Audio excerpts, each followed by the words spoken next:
Have you ever heard a story so strange, so chilling, that it crawls under your skin and stays there? This is one of those stories. In the winter of 1959, a group of 9 experienced hikers, mostly students from the Ural Polytechnical Institute, set off on an expedition into the snowy wilderness of Russia's Ural Mountains. They were young, full of life, and prepared for the harsh conditions. They were never seen alive again. Weeks later, a search party was dispatched when the group failed to return. What they discovered was a scene of sheer, inexplicable terror. Their tent, pitched on the slopes of a mountain, ominously named Dead Mountain, had been sliced open. From the inside, it was as if something had made them flee in a panic.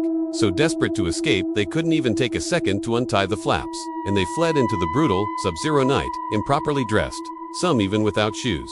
The first 2 bodies were found under a large pine tree, nearly a mile from the camp.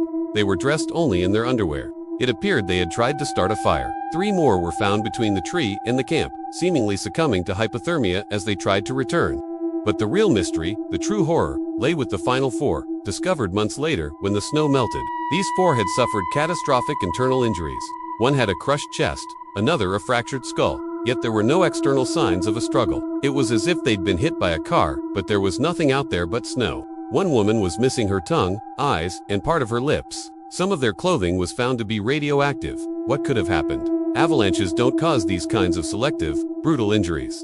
Local tribes, they were peaceful, and the area showed no signs of other people. The official investigation was baffled. They closed the case, concluding the hikers had died from an unknown compelling force. That's the official verdict, an unknown compelling force. For decades, theories have swirled: secret military weapons tests, an encounter with a cryptid like the Yeti, or even something extraterrestrial. The files were classified, the area closed off for years. To this day, the Dyatlov Pass incident remains one of history's most terrifying and unsolved mysteries. What drove 9 experienced hikers to abandon their only shelter and run to their deaths in the frozen dark? We may never know.